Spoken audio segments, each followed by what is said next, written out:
Дэлхийн хамгийн нууцлаг оргилт.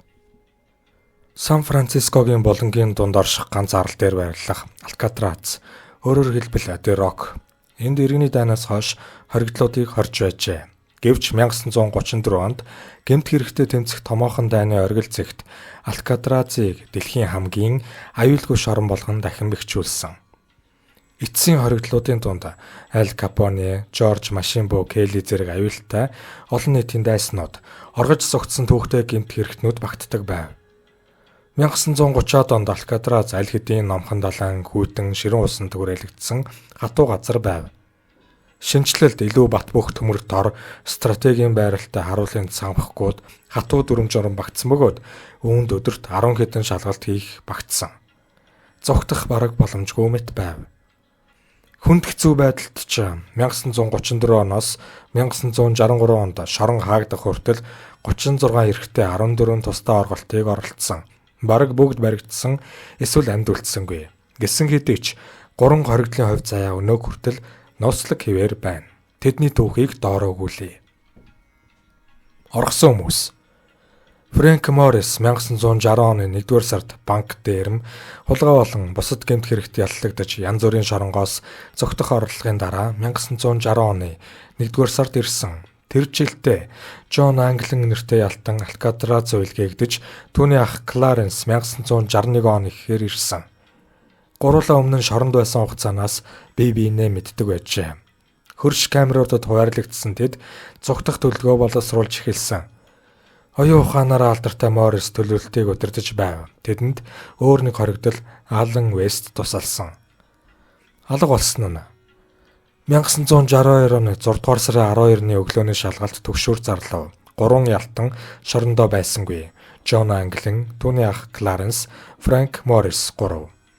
Тэдний оронд гипс, арсны өнгөний будгаар жинхэнэ хүний үсээр хийсэн хиймэл толгой байсан нь шөнийн харуулуудыг хуурсан бололтой. Шоронг тэр даруй хааж эрчимтэй хайлт эхэлсэн.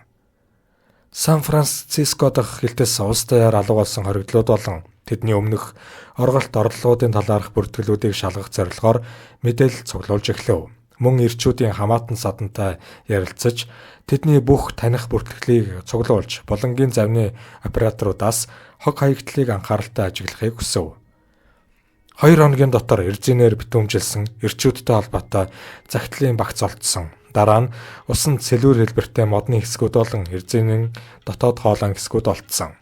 Гар хийцийн аврах хантааз мөн хоронхит бич дээр гарсан ч өргөн цар хүрээтэй хайлт хийснээр бусад зүйлс олдсонгүй. Өдөр өнгөрөх тусам холбооны мөрдөх товчоо, эргийн хамгаалтын алба, шоронгийн алба болон бусад байгууллагууд илүү их нотлохоо олж оргох төлөвлөгөөг эвлүүлж эхэлсэн. Хоригдол Аллен Вест цагдаа нарт тусалсан бөгөөд тэр шоронгоосоо цагтаа гарч чадаагүй тул тэднэрт мэдээлэл өгч эхэлсэн. Дараах дүр зураг босч ирэв. Бүлэг өмнөх 12 дугаар сард төлгөө гаргаж эхэлсэн бөгөөд тэдний нэг нь хуучин хөрөөний ир олсон. Энгийн багаж хэрэгслүүд, үүнд эвдэрсэн тоос орогчийн мотороор хийсэн гэрийн өрөн багтна. Плоттерүүд бүрхүүлийн арын агаарчуултын нүхийг нарийн өрөмдөж ханыг бүхэлдэн салгах боломжтой болгосон. Тэд нүхнүүдийг боломжтой бүх зүйлээр чимдаан, картон зэрэг гэх мэтээр нуусан. Камеруудын ард нийтлэг хамгаалтгүй үйлчлэгээний коридор байсан. Тэд энэ коридороор явж морилгын доторх шоронгийн дээвэр дээр авирч нууц цех байгуулсан. Тэнд сүүлчийн тоолгын өмнөх орой харуулуудыг ээлжлэн харж байсан. Тэд хулгайлагдсан болон хандвалсан материалуудыг ашиглан зүгтгад хэрэгтэй зүйлсийг бүтээж нууж байв.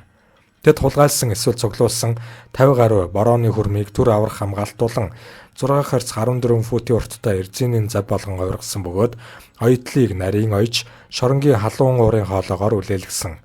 Тэд мөн модон сэлүүр хийж хөгжмийн зэмсгийг завыг хийлэх багаж болгон хувиргасан байна. Үүний зэрэгцээ тэд барилгаас гарах гарц хайж байсан. Тааз нь ойролцоогоор 30 футын өндөртэй байсан ч хоолойнуудын сүлжээгээр дээш авирч эцэст нь хонглын дээд талд байгаа агаар жуултыг онгойлгосон байна.